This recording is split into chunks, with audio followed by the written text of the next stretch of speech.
श्री कृष्ण कहते हैं कि प्रत्येक व्यक्ति इस भौतिक शरीर रूपी रथ पर आरूढ़ है और बुद्धि इसका सारथी है। मन इसका लगाम है तथा इंद्रियां घोड़े हैं। इस प्रकार मन तथा इंद्रियों की संगति से ये आत्मा सुख या दुख को भोगता है। मृत्यु के समय जीव द्वारा विकसित की गई चेतना उसे दूसरे शरीर में ले जाती है। कौन क्या कर रहा है, कैसे कर रहा है, क्यों कर रहा है, इन सब से आप जितना दूर रहेंगे उतना ही आप खुश रहेंगे। अहंकार, घमंड, क्रोध और निष्ठुरता यह अज्ञान से उत्पन्न हुए आसुरी प्रकृति के लोगों के भुन है। इनका त्याग करना ही हमें अच्छा इंसान बनाता है। मोह उसी का करो जिस पर आपका अधिकार है।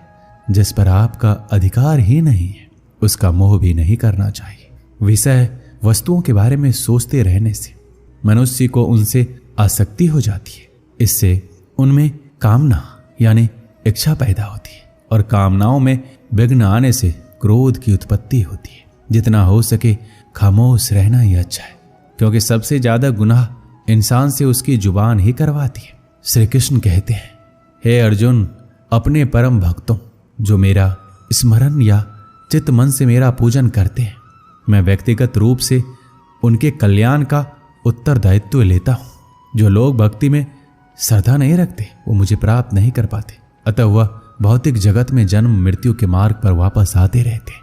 किसी काम की चिंता करना ठीक है, फिर चिंता इतना भी नहीं होना चाहिए कि वह काम ही बिगड़ जाए। अच्छी नीयत से किया गया काम कभी व्यर्थ नहीं जाता और उसका फल आपको जरूर मिलता है। मैं किसी का भाग्य नहीं बनाता, हर कोई अपना भाग्य खुद बनाता है।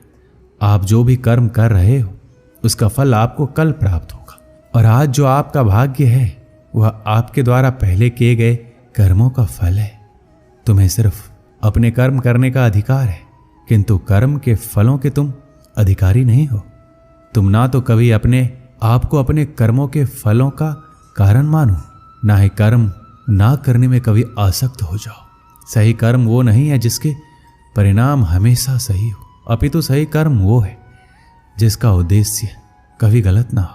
पूर्णता के साथ कभी किसी और के जीवन की नकल करके जीने की तुलना में अपने आप को पहचान कर अपूर्ण रूप से जीना बेहतर है। जब भविष्य धुंधला पड़ने लग जाता है तब आपको अपने वर्तमान में ध्यान केंद्रित करने की आवश्यकता है। कोशिश कर, हल निकलेगा, आज नहीं तो कल निकलेगा। जीवन की सबसे बड़ी गलती वही होती है जिस गलती से हम कुछ सीख नहीं पाते हैं। जब हमारा दिमाग यानी कि मन कमजोर होता है तो परिस्थितियां समस्या बन जाती है, लेकिन जब मन स्थिर होता है तब परिस्थितियां चुनौती बन जाती है। जब हमारा मन मजबूत होता है तो परिस्थितियां अवसर बन जाती है। मनुष्य की मानवता उसी वक्त नष्ट हो जाती है जब उसे दूसरों के दुख पर हंसी आने लगती है। समय यही सिखाता है कि जिंदगी किसी का इंतजार नहीं करती, ना ही किसी के लिए रुक सकती है। मनुष्य को अपने कर्मों के संभावित परिणामों से प्राप्त होने वाली विजय या पराजय, लाभ या हानि, प्रसन्नता या दुख इत्यादि के बारे में सोचकर चिंता से ग्रसित नहीं होना चाहिए। यदि आप अपनी गलतियों से कुछ सीखते हो तो गलतियां सीढ़ियां हैं, और नहीं सीखते हैं तो गलतियां सागर है। निर्णय आपका है, चढ़ना है या डूबना है। समस्या इतनी ताकतवर नहीं होती कि जितना हम उन्हें मान लेते। कभी सुना है कि अंधेरे ने सुबह को होने ही नहीं दिया। गलतियां ढूंढना गलत नहीं है, बस शुरुआत खुद से होनी चाहिए। जरूरी नहीं हर बार आपके शब्दों को सही समझा जाए, इसलिए कभी कभी चुप रहना ही ज्यादा बेहतर होता है। जो जितना अधिक शांत होता है वो उतना ही गहराई से अपनी बुद्धि का प्रयोग कर सकता है। सबसे समझदार और स्थिर बुद्धि वाला व्यक्ति वही है जो सफलता मिलने पर अहंकार में नहीं जाता और विफलता में गम में नहीं डूबता।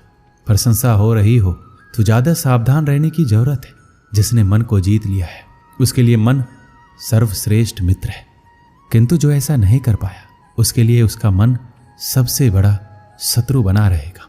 नकारात्मक विचारों का आना तय है, परंतु ये आप पर निर्भर करता है कि आप उन्हें कितना महत्व देते हैं। याद रखना, बेहतरीन दिनों के लिए बुरे दिनों से लड़ना पड़ता है। जीवन में कुछ भी स्थायी नहीं है, इसके लिए स्वयं को अधिक तनावग्रस्त ना करें, क्योंकि परिस्थितियां चाहे कितनी भी खराब हो बदलेगी जरूर। संसार में परेशानी देने वाली की हस्ती कितनी भी बड़ी क्यों ना हो, पर भगवान की कृपा दृष्टि से कभी बड़ी नहीं हो सकती। प्रेरणा का सबसे बड़ा स्रोत आपके अपने विचार है, इसलिए बड़ा सोचें। खुद को जीतने के लिए हमेशा प्रेरित करें। जिसने मन को जीत लिया है उसने पहले ही परमात्मा को प्राप्त कर लिया है, क्योंकि उसने शांति प्राप्त कर ली है। ऐसे मनुष्य के लिए सुख दुख, सर्दी गर्मी और मान अपमान एक जैसे होते हैं। मुश्किलें केवल बेहतरीन लोगों के हिस्से में आती हैं, क्योंकि वही लोग उसे बेहतरीन तरीके से अंजाम देने की ताकत रखते हैं। कोई कुछ भी कहे, बस अपने आप को शांत रखो, क्योंकि सूरज का तेज कितना भी क्यों ना हो, समुद्र को सुखा नहीं सकता। जहां आपकी कोई कीमत नहीं वहां पर रुकना अनुचित है, चाहे वो किसी का घर हो या किसी का मन। जब कोई हाथ और साथ दोनों ही छोड़